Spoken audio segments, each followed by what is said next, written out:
Nobody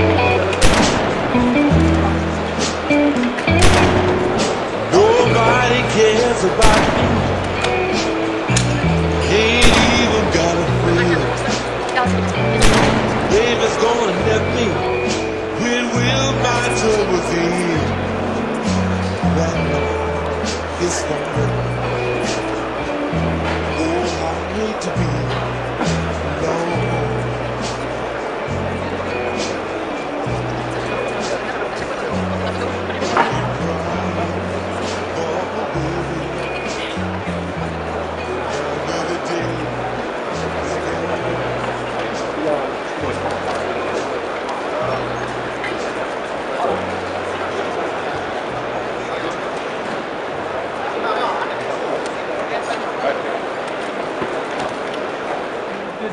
Courage. Comme vous le savez toujours, nous avons porté la voix de notre mère patrie, l'Afrique. Vous avez vu vous-même, vous allez voir les témoignages de tous ces nègres des maisons qui ne comprennent pas la nécessité aujourd'hui de notre mère patrie, l'Afrique, d'accéder à une véritable souveraineté. Et le fait que toutes ces armées coloniales et impérialistes qui ont envahi notre mère patrie, l'Afrique, le schéma et le dessin qu'ils ont dessiné. Donc nous avons porté la voix de notre mère patrie, la voix de notre peuple, qui est aujourd'hui notre volonté manifeste et notre volonté déterminée de pouvoir voir l'Afrique accéder à sa souveraineté véritable et le départ de toutes ces armées. Et la démonstration, vous le verrez avec tous les chefs d'état-major. Donc il y avait le chef d'état-major de l'armée italienne, les chefs d'état-major de l'armée française, les chefs d'état-major de l'armée belge, les chefs d'état-major de l'armée britannique, les chefs d'état-major de l'armée algérienne, de l'armée burkinabé, de l'armée camerounaise, mais aussi le ministre de la Défense du Congo-Brazzaville. Donc tous, ils étaient réunis dans cette messe pour pouvoir hypothéquer l'avenir de notre mère patrie, l'Afrique, et avoir d'arsenal pour nous étouffer.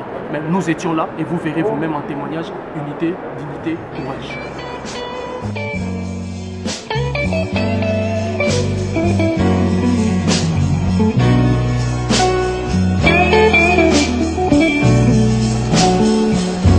Well, my mother's up in heaven, my father's down below, my brother's in Vietnam, and that's the way the story goes. Black night is falling.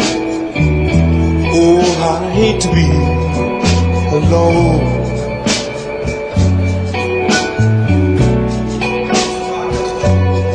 I keep crying.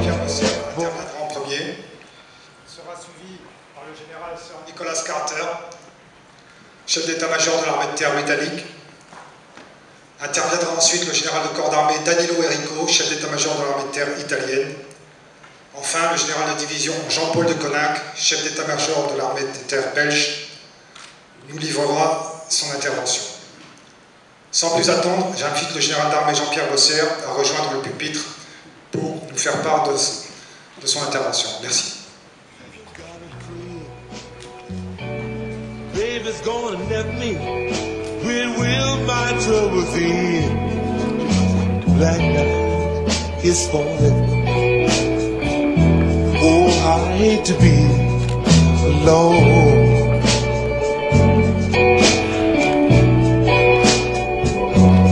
I keep crying for my baby. Another day is gone. Députés dans la salle, et je les remercie d'être présents parmi nous cet après-midi. Chers camarades chefs d'état-major, TPI amis et attachés de défense présents, mesdames, messieurs les officiers généraux, les membres de la société civile, de l'industrie et des médias, chers amis de l'armée de terre avec une pensée pour nos réservistes, et les membres du groupe de réflexion terre ici présents, chers amis qui sont debout au fond, désolé pour vous, merci pour votre courage. Si vous êtes courageux, il y a encore quelques places disponibles, vous êtes libre de descendre. En tout cas, merci de votre présence ici aujourd'hui. Bon, c'est à la fois un grand plaisir, mais aussi une grande responsabilité de prendre la parole cet après-midi. Le salon Euro-Satori est un temps fort pour le chef d'état-major de l'armée de terre. C'est un rendez-vous majeur pour l'armée de terre également. Et c'est surtout une édition 2016 très différente des autres. Différente parce que... En Afghanistan avec nos partenaires américains. Sir, the floor is yours. Minister, Madam Chair, Thank you, Jean-Pierre, for your words. Engagé sur le territoire national italien dans le cadre de l'opération Strade Sicure.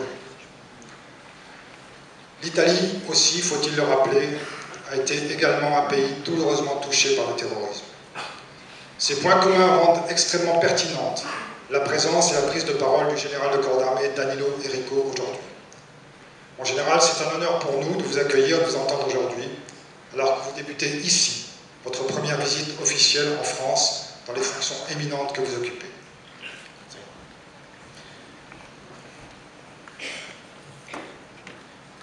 Thank you very much, Jean-Pierre, for giving me the opportunity to approach this audience. I was told that the translation is outstanding, and then I will take my very short intervention in my mother tongue language in Italian. You may, okay. Capo di Stato Maggiore degli eserciti. Monsieur le ministre, messieurs, bonjour. Je voudrais tout d'abord remercier le général Brosset de me donner l'opportunité de m'exprimer sur le thème au contact de l'international. Je souhaite ici donner l'éclairage à un petit pays pleinement otanien et européen sur la thématique. Et je vais essayer de ne pas répéter ce qui a déjà été dit sur ce plateau. La menace à laquelle nous sommes et seront confrontés est hybride, débridée et globalisée. Les frontières entre sécurité interne et sécurité externe s'estompent.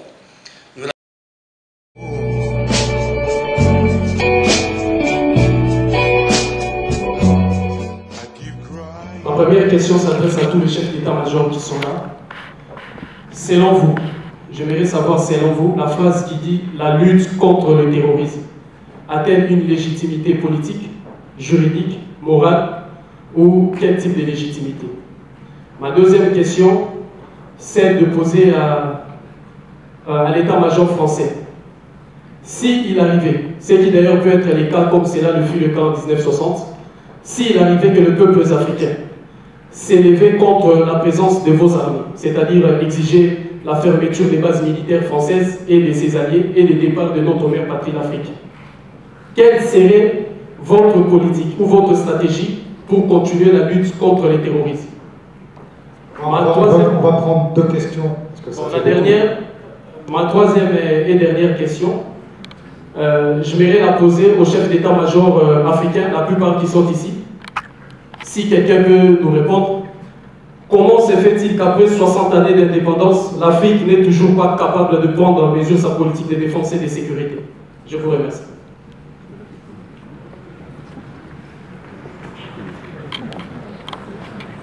C'est une question, et pas très longtemps dans un amphithéâtre, il y avait de la tension dans la question, mais là, il y a aussi de la tension dans la question. N'est-ce pas? Bien, il y a plusieurs questions dans la question. La première question, c'est sur le mode d'action de l'ennemi. Bon, il est sûr que quand le rapport de force est inférieur, finalement, l'ennemi, pour porter atteinte gravement, il n'a pas d'autre solution que d'utiliser, je dirais, le moyen asymétrique, ce que vous avez appelé la ruse. Parce que c'est un peu ça. C'est notre crainte majeure. Notre crainte majeure d'opérations extérieures, notamment avec les moyens de minage, par exemple, qui font qu'avec 20 kg d'explosifs, on arrive à retourner un véhicule blindé et à porter atteinte gravement à la santé des militaires qui sont dedans. C'est le cas aussi sur le territoire national. On l'a vu encore avant-hier avec un couteau, on assassine 2 personnes, il n'y a pas besoin d'avoir des armes, un réseau, des explosifs. Bon, moi je ne veux pas appesantir sur ce sujet, je pense que tout le monde est à peu près d'accord avec cette question. Mon général du Gabon, est-ce que vous voulez faire un commentaire sur la question qui a été posée, sur la relation franco-africaine et puis sur la capacité des pays africains à se défendre face à l'ennemi? J'en dirai un mot après. Est-ce que vous voulez que je parle d'abord? Bon. Vous savez qu'aujourd'hui, on a organisé la vraie différence avec la période à laquelle vous faites allusion, c'est la capacité qu'ont les pays aujourd'hui du G5 Sahel à travailler en commun. Je pense qu'il y a des pays qui étaient des grands pays à l'Afrique est un continent, hein, des grands pays qui ne finalement se parlaient pas, qui ne manœuvraient pas ensemble comme nous le faisons depuis très longtemps avec l'armée allemande ou avec l'armée britannique, par exemple, qui sont les voisins immédiats. Et depuis que nous avons installé cette bande sahélo-saharienne hein, qui couvre quasiment de la Mauritanie au Tchad, on se rend compte que les pays africains travaillent ensemble, que le fait d'associer les pays entre eux, d'avoir en supervision, on va dire, l'état-major français, de travailler en collaboration avec les forces françaises, ça a fortement bonifié et renforcé les forces armées africaines. Et voilà. Et aujourd'hui, je ne sais pas ce qui vous permet de dire finalement que les forces africaines peuvent être qualifiées d'armées faibles. Je ne sais pas ce qui vous permet de dire ça. Parce que quand on regarde pays par pays, globalement, on peut dire que les résultats sont plutôt positifs. Bon, général, si vous me permettez de répondre à la question sur la présence de nos forces dans les pays africains, je ne crois pas qu'il y ait de cas où la présence de nos forces ne soit pas le résultat d'accords intergouvernementaux passés entre pays souverains, et donc qui s'imposent dans le domaine du droit international. Donc nous sommes présents en Afrique à la demande des pays dans lesquels nous sommes installés, en vertu d'accords intergouvernementaux, et ce sont des choses qui sont discutées entre États souverains et qui ne posent aucun problème. Les interventions récentes, et je pense que tout le monde a en tête l'opération Serval, ont été le résultat d'un appel du gouvernement malien au gouvernement français. Et c'est en vertu de cet appel que nous sommes intervenus. Pas autrement, ce n'est pas du tout une décision arbitraire. Oui, merci mon général. Merci de me donner la parole. Je ne répondrai peut-être pas aux différentes questions qui ont été posées, mais permettez-moi quelques commentaires. D'abord, je vais commencer par la toute dernière question. Alors, notre interlocuteur pose la question de savoir pourquoi après 40-50 ans d'indépendance des pays africains n'arrivent pas encore à se prendre en charge sur le plan sécuritaire.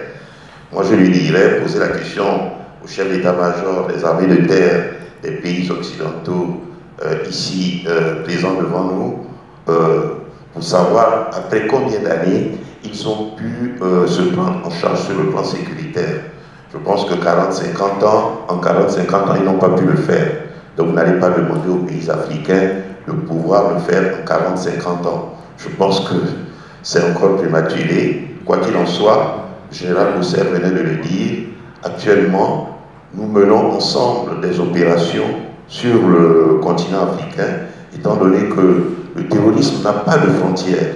Le terrorisme est présent en Afrique, le terrorisme est présent en Europe, le terrorisme est présent partout dans le monde, et nous profitons de l'expérience de nos camarades occidentaux, de l'expérience de nos camarades de toutes les parties du monde pour nous aider à faire face à ce phénomène qui n'est pas un phénomène propre seulement à l'Europe ou propre à d'autres continents, mais c'est un phénomène qui a envahi le monde entier, y compris l'Afrique. Et je tiens ici à remercier tous les pays qui sont au chevet du continent africain, qui nous aident au sein de nos États respectifs à pouvoir lutter contre le terrorisme qui devient aujourd'hui un phénomène très particulier, avec une violence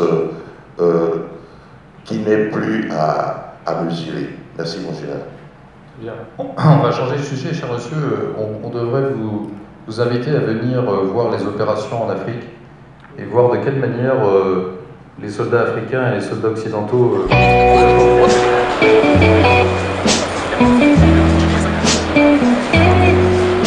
Nobody cares about me. Ain't even got a friend. Baby's gonna let me When will my troubles end? That night is falling. Oh, I hate to be alone.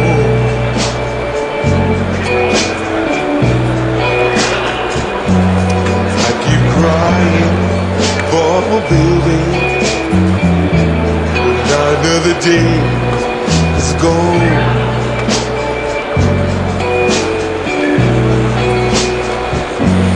Well, I've got no one to talk with, to tell my troubles to.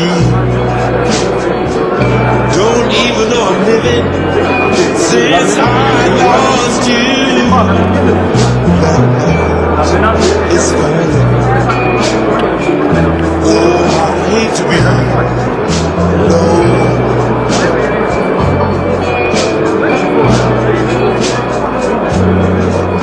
Crying for my baby. Another day is gone.